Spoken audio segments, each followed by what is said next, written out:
presencia de Dios habita, tienen que suceder cosas grandes y sobrenaturales. Y yo quiero que tú sepas que Dios va a hacer algo contigo mañana. Oye, que te lo estoy diciendo, es palabra del altar.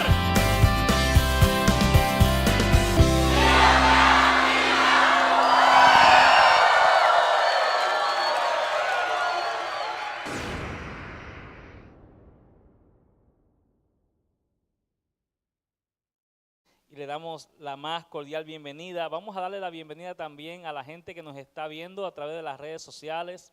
En este instante hay personas que nos están viendo. Les saludamos en cualquier parte del mundo donde usted nos esté mirando. Usted está en Ministerios Internacionales Río de Agua Viva. Aquí su servidor, el pastor Luis Rivera, que le da la más cordial bienvenida.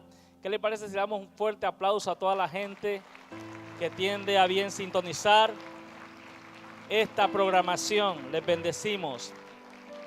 Aleluya. Diga conmigo la revelación del Dios de lo primero. Padre, gracias y añade bendición a tu palabra. ¿Puede sentarse, linda iglesia? Bueno, tengo tantas cosas que decirles y poco tiempo. Yo creo que esta enseñanza va a continuar en la segunda reunión. Voy a avanzar en ella hasta donde me permita el tiempo. Pero continuaré en la segunda reunión. Como decía alguien por ahí, I will be back. Volveré en la segunda reunión con más de esto. Y lo primero que deseo establecer es que Dios siempre ha sido un Dios que desea ser el primero. Usted tiene que entender que el día de hoy estamos celebrando servicio de primicias. Ya venimos durante unas 3-4 semanas haciendo mención de este principio que está en la Biblia. Son literalmente cientos de pasajes bíblicos que señalan este principio como algo necesario, que el pueblo de Dios fue instruido en él y tiene una razón de ser, pero también tiene muchísimas bendiciones e implicaciones, todas ellas positivas para aquel que lo practica. Pero encontramos dentro del pueblo de Dios, dentro de la gente que es cristiana, vamos a encontrar personas que tienen un problema con asumir el principio de las primicias. Y entre los argumentos más comunes que uno suele escuchar, se pregunta a la gente, ¿fueron las primicias abolidas en el Nuevo Testamento? Y he enseñado en las casas de vida y he enseñado durante todos estos días que mucha gente confunde principios y confunde aspectos de redención con aspectos de adoración. A lo que quiero llegar con esto. ¿Por qué ya no sacrificamos animales ya más? ¿Por qué ya no lo hacemos más? Porque Cristo es el sacrificio perfecto. Entonces ya no se ocupó más sangre de animales para cubrir el pecado de la humanidad, para de alguna manera resolverle la situación de pecado al hombre. Ya no se necesitó más porque Cristo es el Cordero que vino a quitar el pecado del mundo por medio de su sangre. Eso es algo de lo que Dios hace por nosotros. Dios lo hizo por nosotros y le quitó al hombre la carga de sobre sí de buscar por sus propios esfuerzos, él sacrificando corderos, la manera de cómo lidiar con su pecado. Ya Cristo llevó tu pecado y mi pecado en la cruz del Calvario, lo crucificó de una vez y para siempre. La Biblia dice, ya no queda más sacrificio que ofrecer, porque Cristo Jesús complementó o cumplió a cabalidad los requisitos para de una vez y para siempre. Lo que no se conseguía con la sangre de los corderos, que era algo temporal, cada tarde había que ofrecer un sacrificio. Los sacerdotes ofrecían cada tarde, cada año las familias ofrecían un sacrificio por el pecado de sus familias. Todo eso, cuando Cristo viene, quedó ya anulado, terminado, porque Cristo Jesús fue tu Pascua, fue mi Pascua, fue aquel que definitivamente terminó. La Pascua, Cristo no vino por causa de la Pascua fue instituida por causa de Jesús, anunciando la figura, la ilustración, la sombra de que tras de este mandamiento de la Pascua venía una Pascua perfecta. Y Juan el Bautista dijo, yo sé esa Pascua, habló de esa Pascua cuando vio a Jesús y dijo, he ahí el Cordero de Dios que quita el pecado del mundo. Se acabaron los sacrificios de animales, la sangre de Cristo anulará todo pecado, toda maldición. Eso es lo que hace Cristo por medio de su sangre. Y si usted ha sido alcanzado por esa sangre, si usted se ha cobijado bajo ese sacrificio, identifíquese a alguien que diga: yo fui alcanzado por la sangre preciosa de Jesús. Dele fuertes aplausos al Señor. Aleluya. Entonces, Cristo es nuestra Pascua. Pero oiga bien esto, porque ya enseñé esto. Es un resumen de lo que enseñé hace unos días. La Pascua no fue abolida. Alguna gente dice: no, ya Cristo quitó la Pascua. No, la Pascua no fue abolida, sino que la Pascua se convirtió en lo que hoy nosotros llamamos la Santa Cena. Alguien tiene que decirme si entendió, captó, agarró la onda. Porque cuando Cristo dijo: voy a celebrar la Pascua con mis discípulos, dice la palabra que los discípulos fueron a un lugar, siguieron a un hombre que llevaba un cántaro de agua. Y dijo Jesús: donde vean que ese hombre entre con el cántaro de agua, toquen la puerta de esa casa, porque ahí comeré la Pascua con ustedes. Y tal como Jesús lo dijo, así mismo aconteció. Y Jesús comió la Pascua con ellos. En esta Pascua Jesús lavó los pies de los discípulos. En esta Pascua Judas salió para nunca más volver. Salió a vender a Jesús. En la Pascua hubo adoración. En la Pascua Jesús lavó los pies a sus discípulos. En la Pascua le dio a probar, a comer el pan que era símbolo de su cuerpo y el vino que era símbolo de su sangre. Y entonces Jesús le cambió el significado a la Pascua y ya le dijo: esta es la sangre, el vino es la sangre del nuevo pacto hecho en mi sangre, y el pan es el símbolo de mi carne que es partida por todos ustedes. Y le dijo a la iglesia: haced esto todas las veces que lo hicieres en memoria de mí. Hacerlo para recordar mi muerte y para anunciar mi segunda venida. Quiere decir que la Pascua se convirtió en la Santa Cena. Y la Pascua, la Santa Cena, significa que Cristo murió por ti, pero también te recuerda: volveré por ti. Alabado sea la gloria del Señor. Quiere decir entonces que la Pascua no fue abolida, sino que trajo una revelación más vivaz, más certera para ti, de que no es la Pascua, es la Santa Cena, de que no era el Cordero Pascual, era Cristo muriendo por los pecadores. Y por eso es que tú y yo tenemos que decir: gloria a Dios, aleluya, porque Cristo murió por mí, murió por mi familia, murió por mis hijos, y por eso tengo vida y la tengo en abundancia.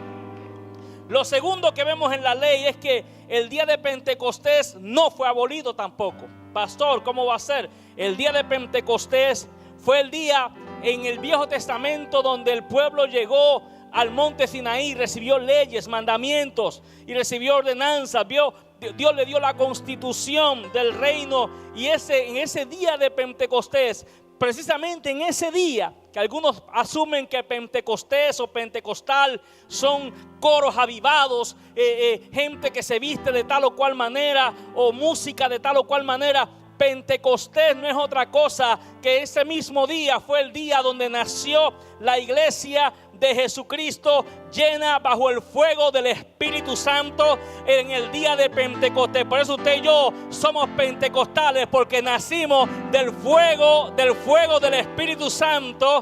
Aleluya. Oh, gloria al nombre del Señor.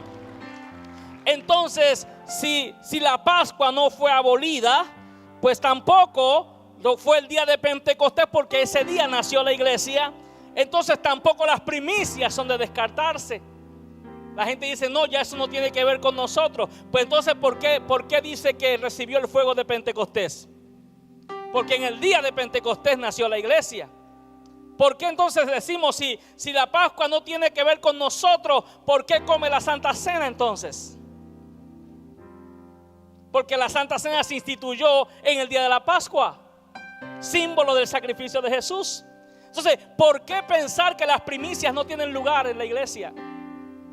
Estoy hablando con alguna gente que les estoy hoy moviendo algunas ideas que aprendieron en sus respectivos lugares, porque la gente le enseñaron cosas. Bueno, pero yo quiero hablarle a usted algo que le va a bendecir, porque necesariamente lo que aprendiste en tu barrio no es lo que dice la Biblia. Y yo te estoy hablando Biblia, palabra de Dios, para que glorifiques al Señor y bendigas el nombre del Señor. Las primicias nunca dejan de ser, pues Dios siempre debe ser honrado con lo primero y con lo mejor de nuestra vida. Dios merece ser honrado con lo primero y con lo mejor de tu vida, no con lo segundo, lo tercero ni lo cuarto. Dije con lo primero, diga lo primero. Tus mejores horas son para Dios. Tu mejor momento de la vida es para Dios. Tu mejor ofrenda es para Dios. Tu mejor alabanza es para Dios. Tu mejor tiempo es para Dios. Tu mejor servicio es para Dios. Tu mejor actitud es para... Ay, Dios mío. Oye, tu mejor alabanza es para Dios. Tu mejor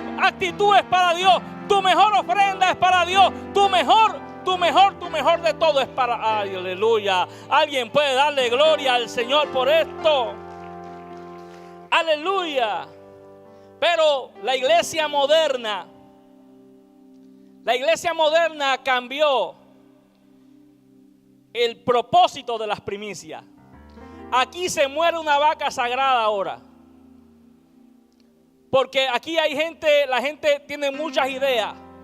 Pero yo, como a mí me gusta leer la palabra, y yo creo que a usted debería gustarle también. Si va a argumentar, argumenteme por la palabra. Si me va a argumentar por lo que su abuela dijo, por lo que aprendió usted cuando era chiquito, con lo que le enseñó la tía, vamos a tener problemas. Pero si vamos a argumentar según la palabra de Dios y a ver cómo nos toca. ¿Puede decir amén a esto? Ahora, ahí les va en el nombre de Jesús, porque no ocupo traer un predicador de ningún lado para hablarle a la iglesia que pastoreo. Soy padre en esta casa y hablo como hablo porque puedo. Gloria. La iglesia moderna cambió el propósito de las primicias, las cuales eran para honrar a los sacerdotes, pero estas se convirtieron en programas de beneficencia y de ayuda a los pobres. La iglesia moderna cambió las primicias y las convirtió en canastas de comida para los pobres, pero eso no es lo que dice la Biblia.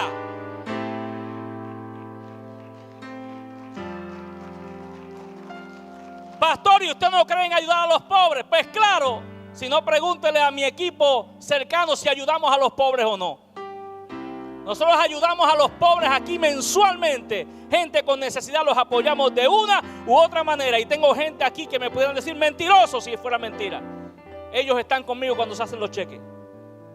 Esta iglesia ayuda a los pobres, pero las primicias no son para los pobres. Ezequiel 44:30. Y las primicias de todos los primeros frutos de todo, y toda ofrenda de todo que se presente, de todas vuestras ofrendas, será de los sacerdotes. Asimismo daréis al sacerdote las primicias de vuestras masas, para que repose la bendición en vuestras casas. Lo dije. Aleluya. La primicia no es para los pobres. La primicia es para el altar. Y cuando tú haces lo que dice la Biblia, Dios mismo te sentencia a lo que dice la Biblia. La palabra tiene causa y tiene efecto. Y dice, para que la bendición de Dios repose en tu casa. Diga, mi casa. Dios está hablando de tu casa. Cuando Dios te llama a darle lo primero, no te llama porque Dios necesite de ti. Te lo pide porque quiere bendecir tu casa. Aleluya. En la Biblia hay un principio que, mire, yo escuché a un amigo mío hoy predicando la palabra y dijo algo que es la verdad. Cuando tú no quieres darle a Dios lo que es de Dios, Dios como quiera te lo quita.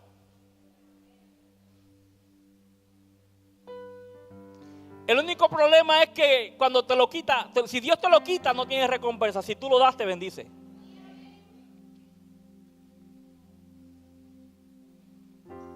Porque mucha gente está en situaciones catastróficas y tremendas.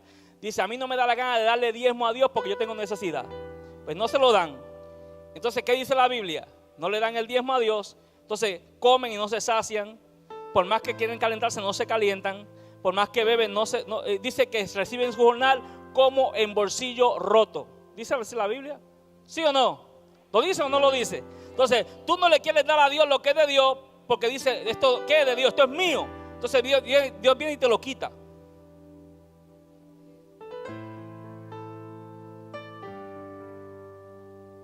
Y se lo voy a demostrar por la Biblia. Porque la Biblia dice que entre las fiestas que Dios estableció, hubo una en Israel que nunca se practicó correctamente. Hubo una que nunca se practicó. Pastor, ¿de qué habla? La fiesta del jubileo.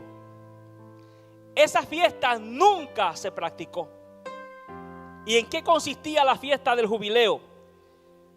Dios había dicho, 6 años trabajarás la tierra. Y el 7º año la dejarás reposar. Dios había garantizado por su palabra que iba a dar 6 años de cosechas suficientemente buenas, poderosas y abundantes, que le permitiría a la nación entera estar 1 año sin sembrar, porque lo que Dios le había dado durante los primeros 6 años le daría tanta abundancia que vivirían sin problemas en el año del jubileo. Así dice la Biblia. Pastor, ¿quién está 1 año sin trabajar? En el plan económico de Dios estaba que hubiera 1 año sin sembrar. Está en la Biblia. Esa es la fiesta del jubileo. Yo sé que hay pocos amenes y poca cosa, pero como a mí no me interesa quedar bien con usted, aprendí que mi ministerio me lo dio Dios y yo no dependo ni de aplausos de ustedes ni de reconocimiento de ustedes. Yo le doy cuentas a un Dios grande y poderoso, el que me puso. Así que si usted aplaude o no aplaude, si dice gloria a Dios, me da lo mismo. Mi compromiso es con el Dios del cielo y estoy hablando palabra de Dios. Entonces cuando yo hablo palabra de Dios, yo me arreglo con Dios y Dios se alegra conmigo y está todo cuadrado. Aunque usted ponga la cara como la ponga, Dios está aquí, Dios está conmigo y me bendice. Aleluya, y me cuida y me guarda. Nuestro ministerio es del Señor y a Él le rindo cuenta. Estoy enseñando la palabra. Que el tema es incómodo, pues claro que es incómodo. Pues yo lo sé que es incómodo. Y más para la gente que, usted sabe, ¿para qué mencionar?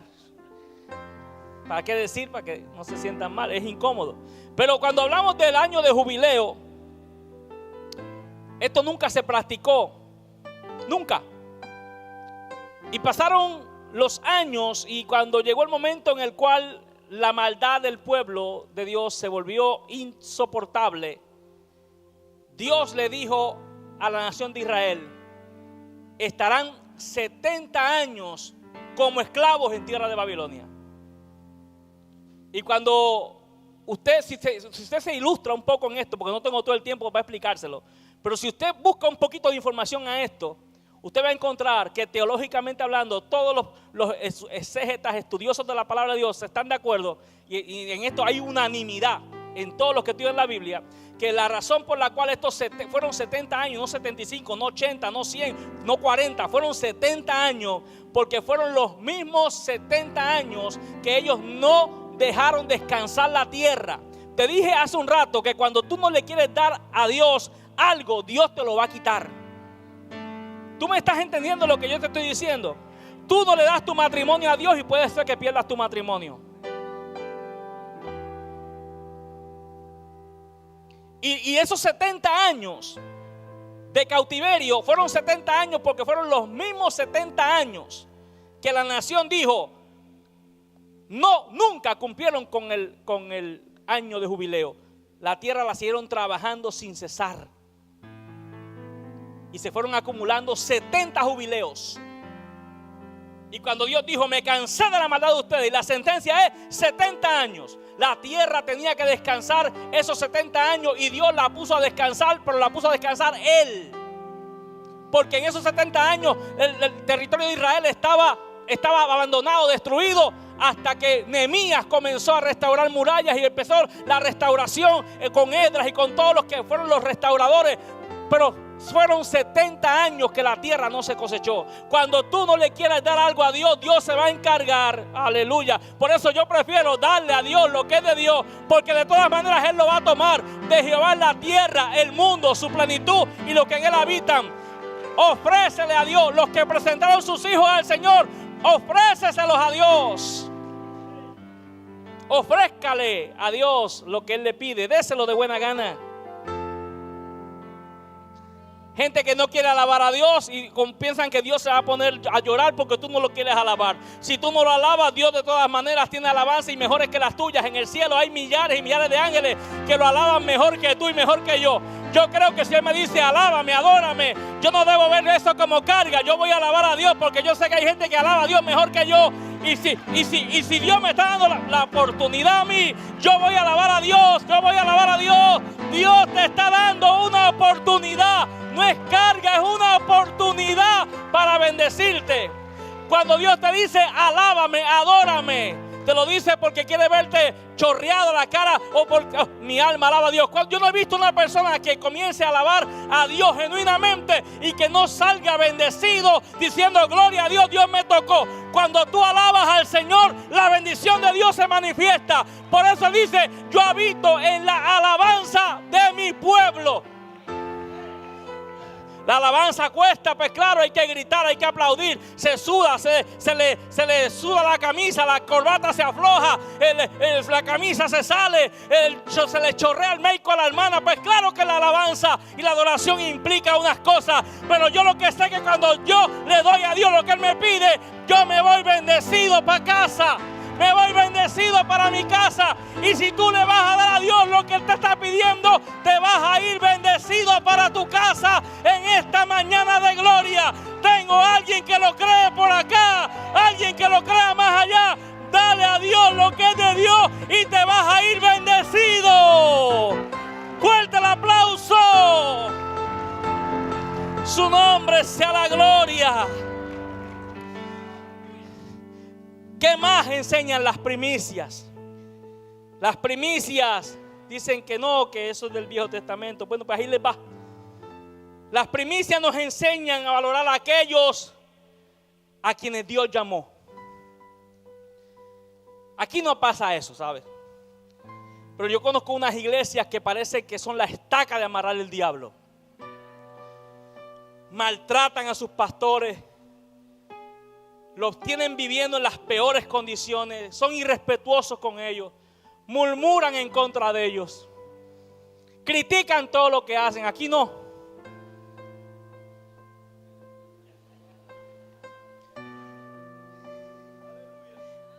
Déjeme vivir por fe. No se burle de mi fe.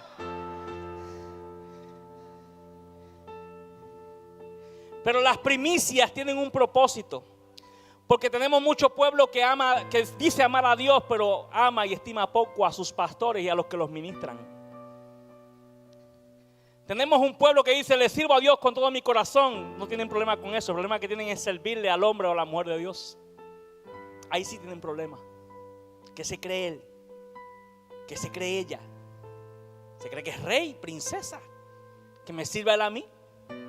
Ellos no tienen problema en servirle a Dios. El problema lo tienen en servirle al hombre o a la mujer de Dios. Ahí sí tienen problema. Porque el orgullo no se lo permite. Él no es más que yo. Es más, yo hasta los errores se los he visto. Pues claro.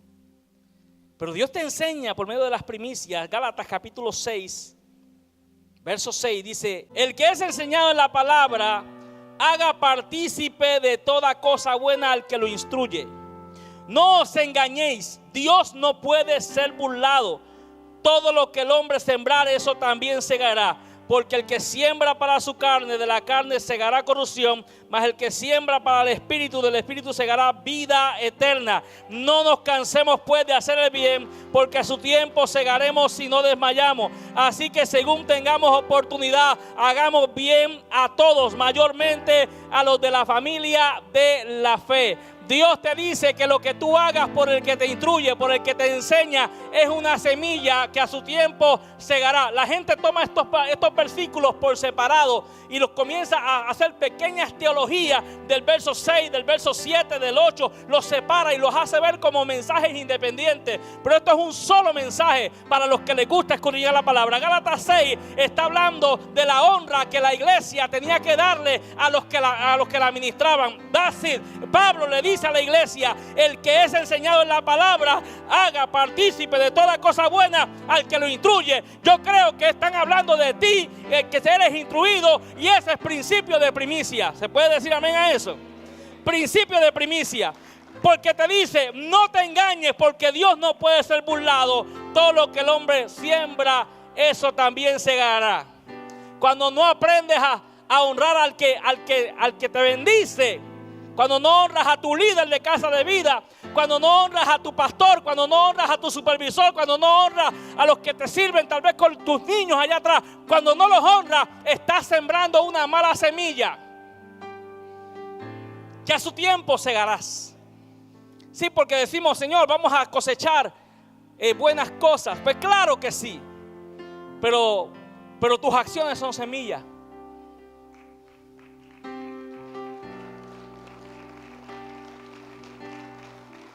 Si siembra la semilla que tú siembras, eso es lo que vas a cosechar. Siémbrate una semilla de mango, tendrás mango, plátano, lo que sea. Cuando alguien ha sembrado una semilla de una cosa y termina cosechando otra, eso no existe. Pues tampoco existe que siembres malas actitudes y tengas buenas recompensas. No os engañéis, Dios no puede ser burlado. Dice ahí.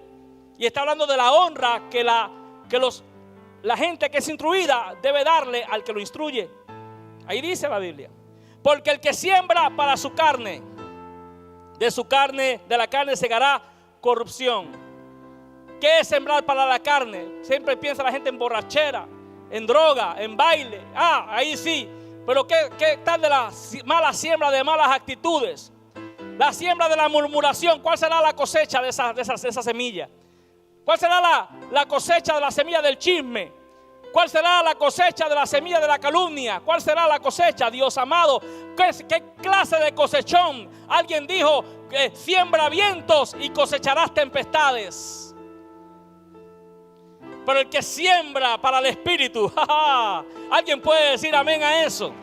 El que siembra para el Espíritu, el que aprende a ser agradecido, el que aprende a dar gloria a Dios, el que alaba a Dios aunque las cosas estén malas, alaba a Dios, el que reconoce al Señor aunque las cosas no estén bien en su casa, está sembrando para el Espíritu y tendrás una cosecha extraordinaria en el Espíritu para ti, para tu casa, para tu familia. Aleluya. Y lo último que voy a tocar en esta mañana, tengo como 10 principios, toqué 3. Quédese para la otra, para que usted vea que le vamos a dar todo. La otra se pone buenísimo, se pone la otra. Las primicias nos enseñan el temor de Dios. Deuteronomio 14, 22. Indefectiblemente diezmarás todo el producto del grano que rindiere tu campo cada año.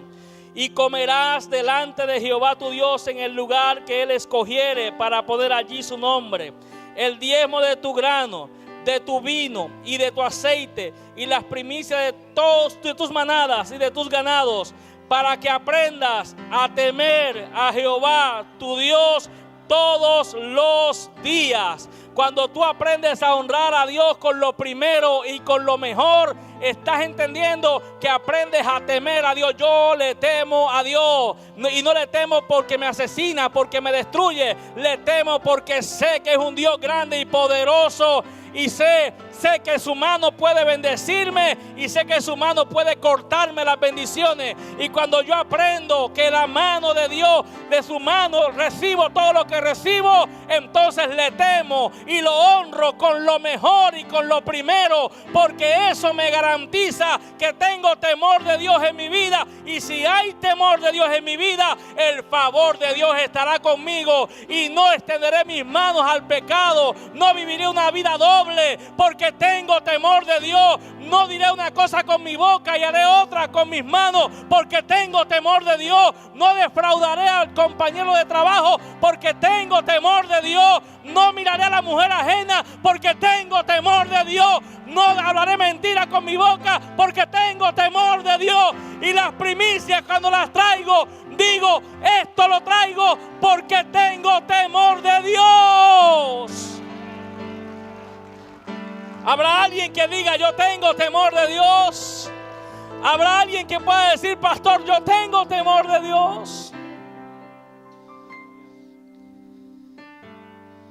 El temor de Dios es mucho más que portarse bien y tener una cara de yo no fui. ¿Sabe la cara de yo no fui? Esas caritas que algunos ponen, carita de yo no fui. caritas de yo no rompo un plato. La gente piensa que eso es el temor de Dios. Andar con la cabeza agachada, no hablar con nadie. Pero el temor de Dios es mucho más abundante que algo más abundante que eso. Cuando tú pones a Dios como lo primero, no puede ser lo primero en unas cosas y en otras no. El temor de Dios te librará de hablar lo que no debes hablar. Te darás en la boca así cuando venga un pensamiento, te darás así tú mismo por el temor de Dios. El temor de Dios en su casa te puede ayudar a comportarte de mejor manera, a ser más cuidadoso en la manera en cómo te vistes o cómo caminas. El temor de Dios te va a dar habilidad para saber qué mensaje contestas, a quién deberías bloquear de tus contactos y a quién deberías mantener ahí. El temor de Dios. El temor de Dios. El temor de Dios te puede guardar te puede ayudar a saber qué película miras.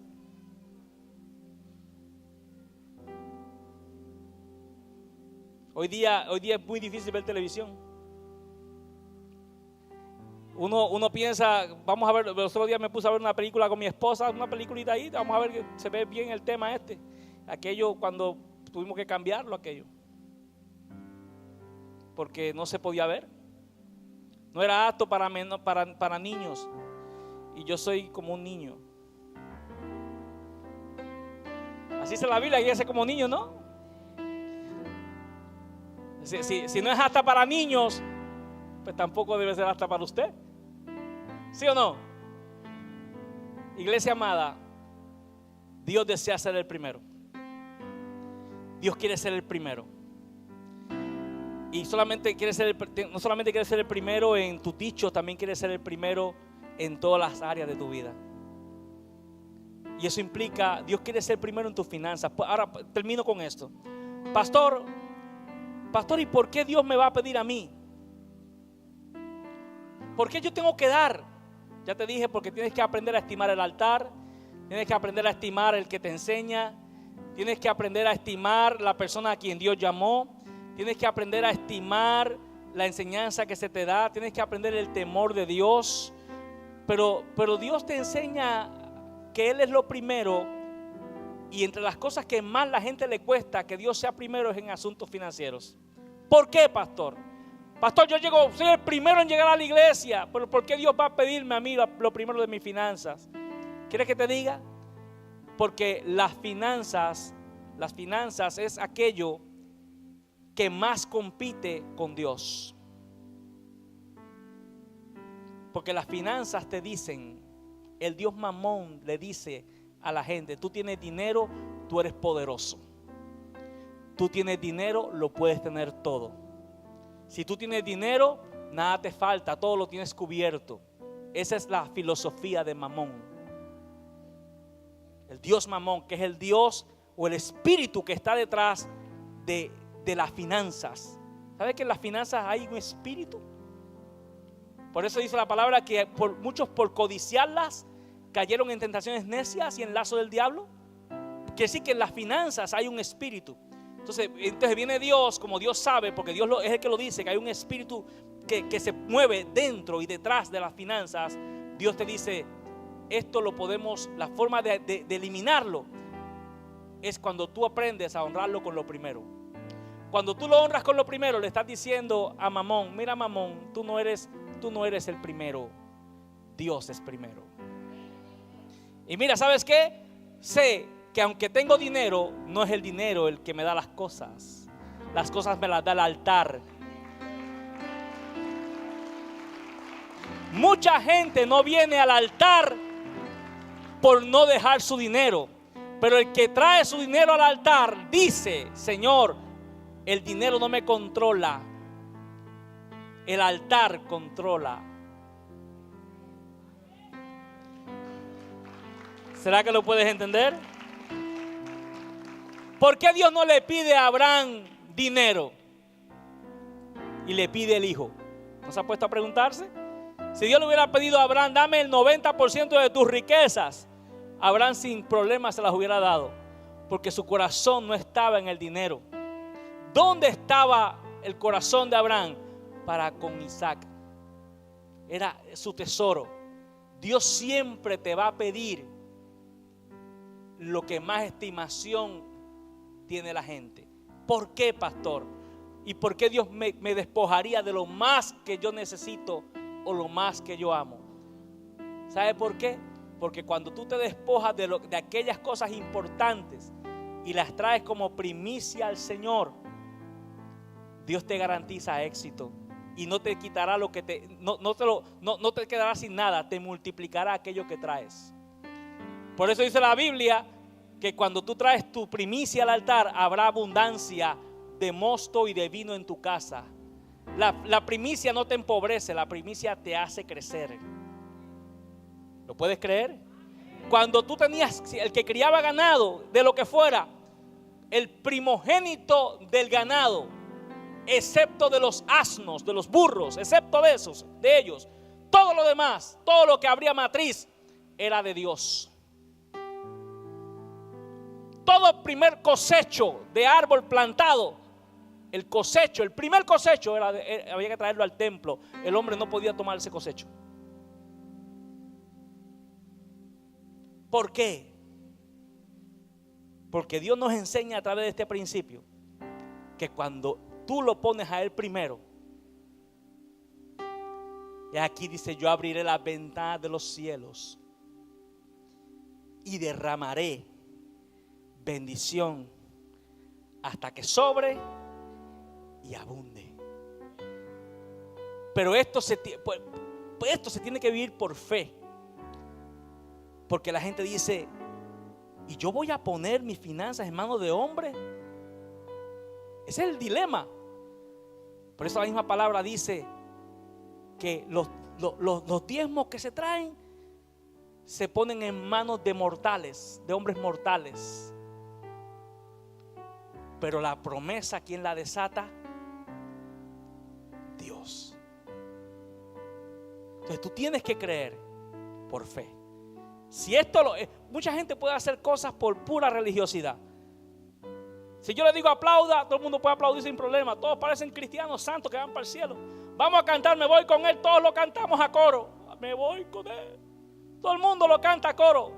Pero cuando llegamos a este punto, ahí sí se tiene que vivir por fe. De creer que lo que yo voy a poner, la palabra de Dios, hay garantías de bendición para ti y para tu casa. Esto puede sacar a mucha gente de la iglesia. ¿Sabe cuánta gente hay que no se congrega en la iglesia argumentando que en la iglesia mucho les piden? Y prefieren renunciar a su fe porque se sienten mal, porque según les piden demasiado. Con eso estás mostrando dónde está tu corazón. El joven rico, Jesús le dijo: déjalo todo, deshazte de todo y sígueme. Dice que se fue a su casa triste porque tenía muchas posesiones. ¿Sí entiende eso, verdad? O sea, hay gente que va a tornar su mirada. Jesús no le pidió solo primicias a este le pidió más.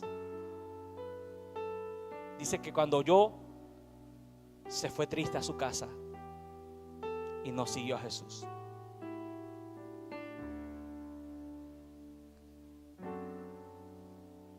¿Puedes entender esta palabra? Ponte sobre tus pies. Quiero orar. Continuaré en la reunión de la tarde con más de esta enseñanza.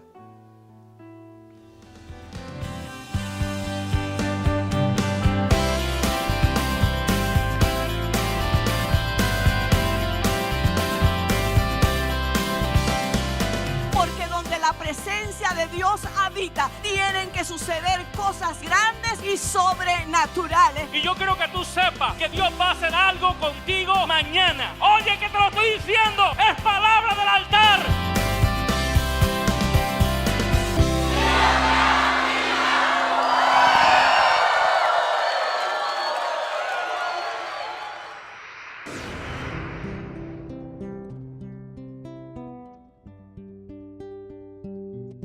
Agradecemos que se haya tomado el tiempo para ver esta predicación. Es nuestro deseo que usted sea bendecido en gran manera. Si desea invitar a los pastores Luis y Zaira Rivera a compartir la palabra de Dios, puede escribirnos a luisriverapoder@gmail.com y pastora zairarivera@gmail.com.